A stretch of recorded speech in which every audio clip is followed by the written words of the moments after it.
ಬೆಳ್ಬೆಳಗ್ಗೆ ಕಾಮಧೇನ ನೋಡಿ ವರ ಕೇಳೋದಕ್ಕೆ ಅವ್ರು ಹೇಳಿದಿಷ್ಟೇ. ಹೋಗಿ ದುಡ್ಡು ಮಾಡಲಿ ಮೂದೇವಿ, ನಿನಗೂ ಸಿಗ್ತಾಳೆ ಶ್ರೀದೇವಿ. ಆಮೇಲೆ ನಾನು ನನ್ನ ಫ್ರೆಂಡ್ಸು ಕಾಲೇಜ್ ಬಸ್ ಇಲ್ಲ ಅಂತ ಹೇಳ್ಬಿಟ್ಟು BMTC ಬಸ್ಸಲ್ಲಿ ಕಾಲೇಜ್ ಕೊಟ್ಟು, ನಮ್ಮ ಕಾಲೇಜ್ ಕ್ಯಾಂಪಸ್ ಅಲ್ಲಿ ನಮ್ಮನ್ನ ಮಾತಾಡ್ಸಕ್ ಯಾರು ಇಲ್ಲ ಅಂದ್ರೂ ಪರವಾಗಿಲ್ಲ, ಇವ್ರು ಮಾತ್ರ ಇದ್ದೇ ಇರ್ತಾರೆ.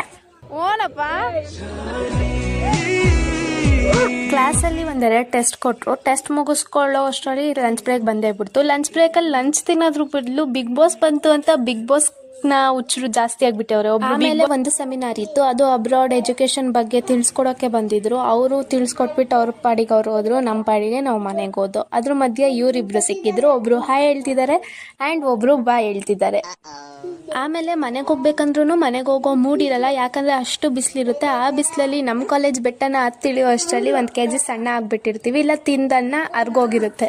ಅದ್ರ ಮಧ್ಯೆ ಚಿಟ್ಟೆ ಬಂದ್ಬಿಟ್ಟು ಇವಳು ಶೆಲ್ಟ್ ಮೇಲೆ ಕುತ್ಕೊಬಿಡ್ತು ಅಂತ ಇವಳು ಸೀರೆನ ನಮ್ಮ ಕೈಯಲ್ಲಿ ನೋಡೋಕ್ಕೆ ಆಯ್ತಿರ್ಲಿಲ್ಲ. ಅಷ್ಟೇ